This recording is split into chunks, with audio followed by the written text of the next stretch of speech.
Adutiškio dvaras minimas nuo 14 amžiaus. Pats Adutiškis pirmą kartą paminėtas 1501 metais Lietuvos metrikoje.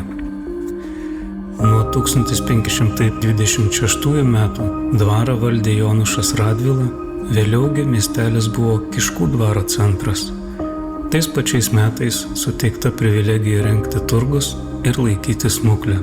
Tikintis pagyvinti prekybą, čia buvo siūloma kurtis žydams. Prekyba pagyvėdavo per religinės šventes. Tuomet suvažiuodavo kromelininkai su savo būdelėmis, prieidavo daugybė žmonių, derėdavosi, pirkdavo, linksmindavosi, grojant dūdom šokdavo.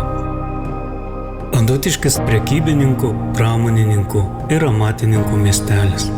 Jo gyventojai žydai buvo siuvėjai, batsiuviai, stikliai, skardininkai, kalviai, kepurininkai, kepėjai, kirpėjai, dažytojai, staliai ir veltinių vėlėjai.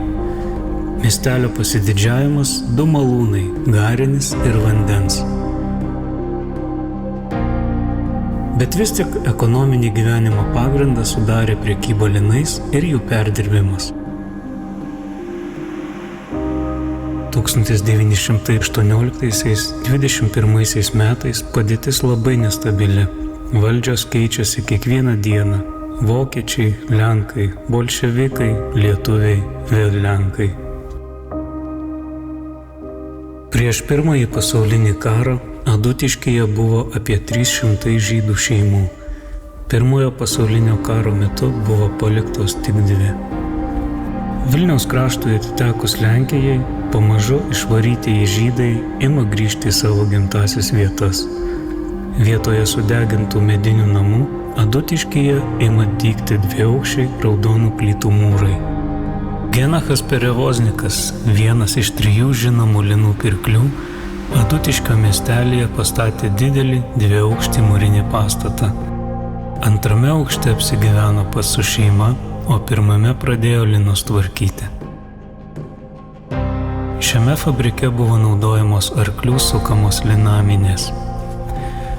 Po Antrojo pasaulinio karo linų apdirbimo pramonė buvo plečiama, atstatyti per karą sugriauti fabrikai. Adutiškiogi atstatytas 1952. Atkūrus nepriklausomybę, daugiausia dėl linininkystei nepalankios žemės ūkio rėmimo politikos, daug linų apdorojimo fabrikų bankrutavo. Adutiškio linų fabrikas veikė iki 1992. Šis pelkėtas Kamojos upės slėnis apgyventas dar nuo šiandien mums atrodytų tolimos kitos kultūros laikų. Ta liudija dešiniajame upės krante priešais 1913 metais kunigo Krikštaponio rūpesčiu pastatyta Adutiškio Švenčiausiosios mergelės Marijos Škaplierienės bažnyčia esanti kalva. Tiesa, laiko ar istorijos įvykių tėkmėje šiandien ji netokia akivaizdi, nuarta, apardyta joje stovėjusių dvaro pastatų, vakarinės ir pietvakarinės pusės nukastos imant iš jų molį. Tai Adutiškio piliakalnis, priskiriamas brūkšniuotosios keramikos kultūrai. Kitaip dar jis vadinamas Viduožnugariu. Netoli Adutiškio miestelio, Skaistupio ir Svilos upių santakoje išryškėjo aukšta, šiaurės vakarų pietryčių kryptimi nusidriekusi kalva. Tai Stajetiškio piliakalnis. Žmonių čia gyventa jau nuo 1 tūkstantmečio prieš Kristų. Apie šią kalvą yra žinoma labai daug įvairiausių legendų ir pasakojimų. Senais laikais stovėjusi bažnyčia ir žinoma sekmadieniais, pridėjus ausį prie kalno, galima išgirsti bažnyčios varpų skambesį.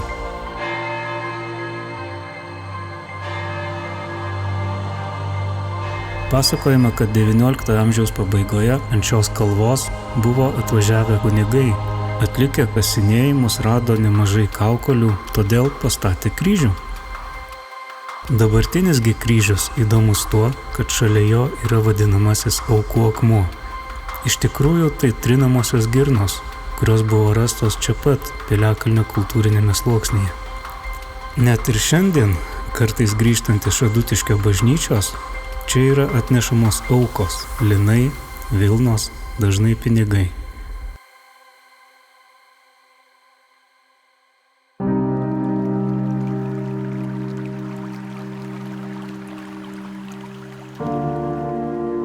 Išlikusios senos nuotraukos mums padeda nors trumpam nusikelti į praėjusias akimirkas ir jas pajausti.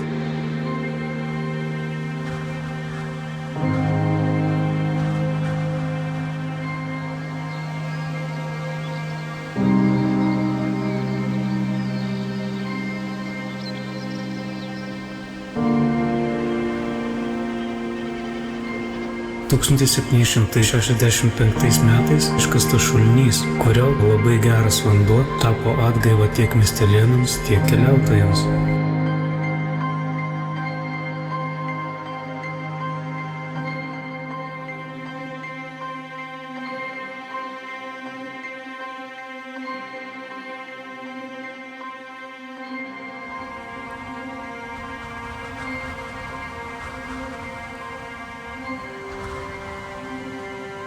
Tūkstantis 1916 įrengtas memorialas su bareljefu kritusiems Vokietijos kariams atminti.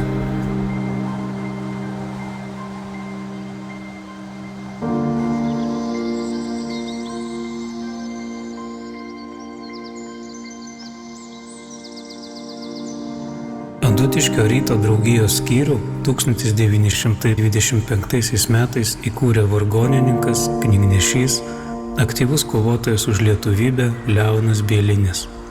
Bielinis Adutiškyje įkūrė lietuvišką ryto draugijos mokyklą ir pats joje dirbo, vakarais mokė suaugusius. Leonas Bielinis organizavo chorą, mokė liaudies dainų, jas užrašinėjo.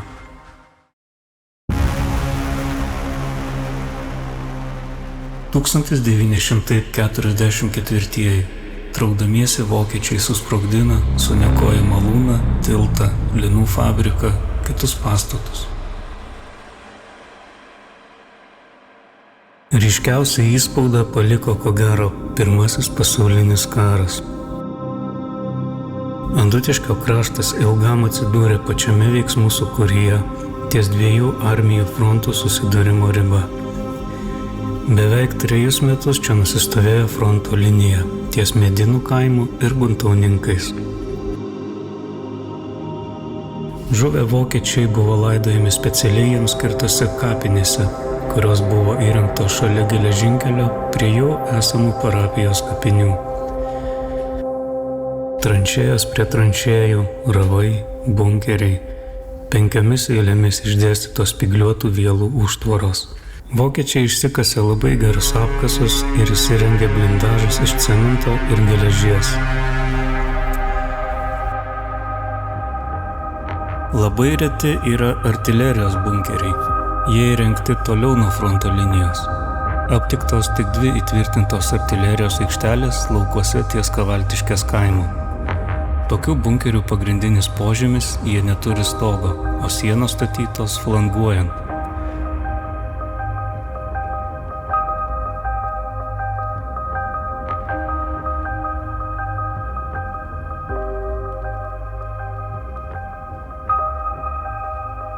Įspūdingai atrodantis miškuose dideli įgulos bunkeriai. Jie taip pat atitraukti toliau nuo kontakto linijos. Pailgo stačiakampio plano, pusapvalių stogų ir 2 vidumi.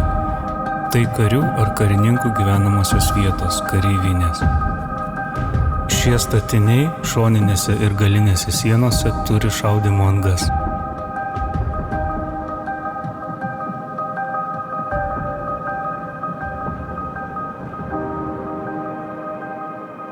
Iš viso galima išskirti 6 bunkerių tipus. Tai nemažą bunkerių dalį sudarantys oro pavojaus ir apšaudymo slėptuvės. Taip pat panašus į apšaudymo slėptuvės yra įrangos ir amunicijos sandėliai.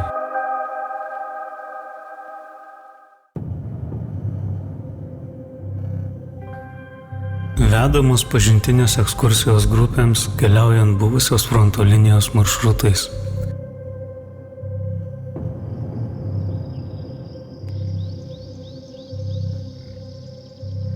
Šiandien praeities įvykių artefaktų slepia gūdūs, pelkėti guntauninkų Adutiškio miškai.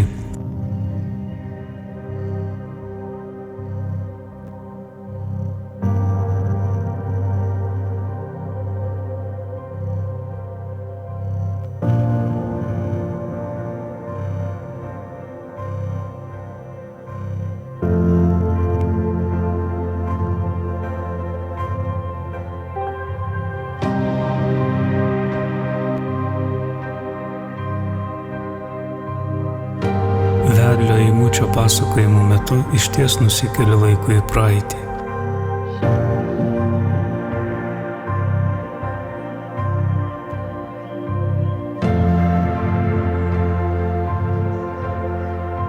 Istorija nėra tik juodos raidės baltame, tuščiame lape. Istorija gyva, prie jos galime prisiliesti, ją galime pajausti. Ir tai ne metafora.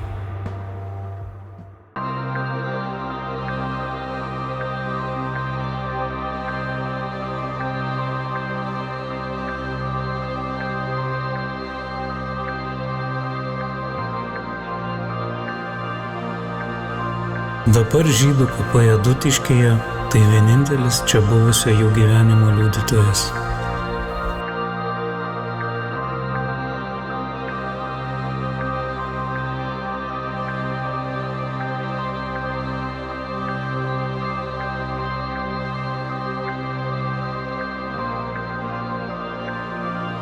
Žydų kapinės Adutiškyje yra tokios senos, kad nuo jų pirmųjų paminklų, sutrupėjusių nuo senumo, nebelikę nė pėdsako.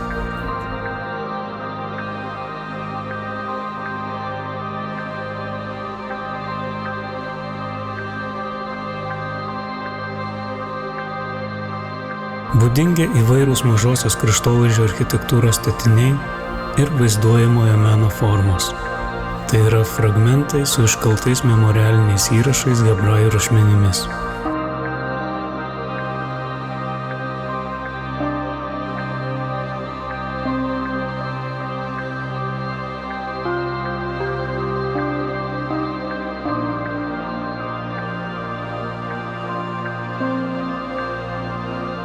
Daugiausia paminklų yra išlikusių kapinių šiaurės vakarinėje dalyje. Daugumos jų įrašai jau sunkiai įskaitomi, yra daug pavirtusių paminklų.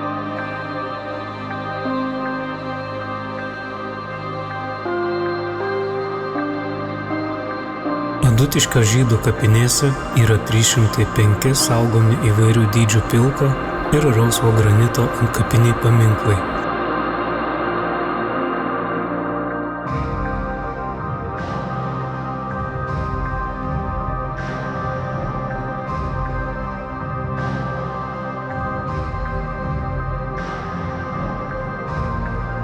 Ypač smerkiamas naudos siekimas iš ant kapo augančių augalų, tai prilygsta mirusiojo išniekinimui. Pavyzdžiui, nupjauti ant kapo augantį medį leidžiama tik tada, jei jis kelia grėsmę antkapiui, tačiau panaudoti medieną savo reikmėms yra draudžiama. Draudžiama kapinėse nupjauta žolė šerti gyvulius, naudoti kapuose užaugusius vaistinius augalus. Dėl to kartais žydų kapinės įgauna netvarkingumo, nesirūpinimo jomis išvaizdą.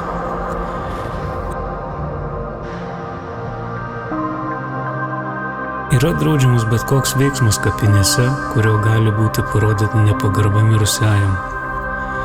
Čia negalima atlikti kasdienybę primenančių veiksmų, tai yra valgyti, gerti, miegoti, garsiai kalbėti, ganyti gyvulių, eiti per kapines norint sutrumpinti kelią.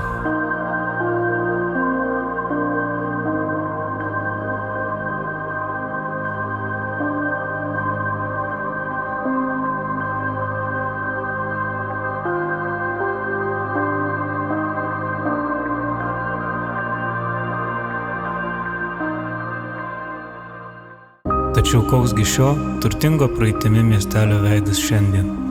Šiandien Adutiškyje gyvena 525 žmonės. Nepaisant praeities įvykių, puoselėjimo lietuvybę, suvokiant turimą kultūrinį paveldą. Miestelėje įsikūrė senelių namai, istorizmo stilistikos paveldinime pastate, seniūnija, Veikia gaisrinė, parduotuvė, pasienio užkarda. 1956 metais įkurta ambulatorija. Veikia kultūros skyrius. Dažnas svečia maloniai nustebina iškaba Adutiškyje. Adutiškio kraštas didžiuojasi stambiausiais šio krašto ūkininkais – Krickų šeimos, Tomo Patalavičiaus, Balčiūnų, Pupkevičių bitininkystės ūkiais. Buvęs linų fabriko pastatas vėl ryškėja miestelio kraštovaizdyje. Statinį savo reikmėms įsigijo būtent Pupkevičiai. Tos senų plytų sienos, puošybos detalės, vis tik pastatas turi savo dvasią. Malonu stebėti, kad naujieji savininkai, atnaujindami jį, kreipia dėmesį į smulkmenas, pabrėžiančias pastato išskirtinumą. Prieš 70 metų įsteigta vidurinė mokykla, vaikų darželis, deja dėl susidariusios situacijos uždaryti. Švenčiausiosios mergelės Marijos Škaplierienės bažnyčioje kasmet Liepos viduryje vyksta škaplierinės atlaidai, kur susirenka bendruomenė, svečiai.